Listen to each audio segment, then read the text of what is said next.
झोपले आणि त्यांचा मित्र असा कोपऱ्यात बसला होता. त्याला बोलवून घेतलं. आजान पडतंय क्या, बोलताय क्या कुछ. आम्ही त्याचा ऐकून पटापट टिकल्या काढून फेकल्या की आम्हाला मारायला नको म्हणून. आणि सगळे अल्लाह अकबर म्हणायला लागलो. जोर जोरात अल्लाहचा दावा करायला लागलो. मग तो गेला निघून. पण या दोघांना मारून टाकलं. अजून एक आमच्या बरोबर होता त्या तंबूच्या मागे बसलेला, त्याला पण मारलं.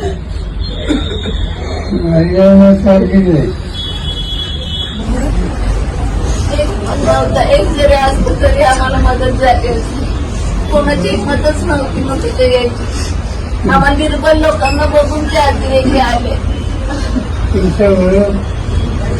घोड्यावर बसून आम्ही गेलो पण तरी आम्हाला भीती वाटत होती.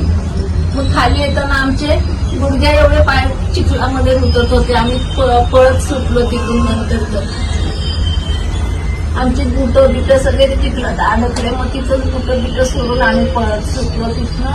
मग आमचे घोड्यावाले खूप चांगले, ते पण मुस्लिम होते पण ते आम्हाला घ्यायला आले परत. आम्ही जो ड्रायव्हर केला होता त्यांनी पण आम्हाला शेवटपर्यंत साथ दिली. तो पण खूप ढसा रडला.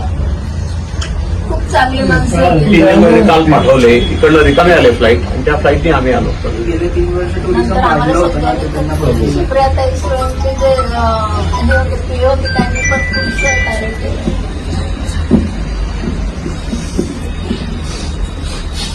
सगळ्यांकडे तिने बिचारी मुलगी असून सुद्धा ती बिना उभी राहिली. आम्हाला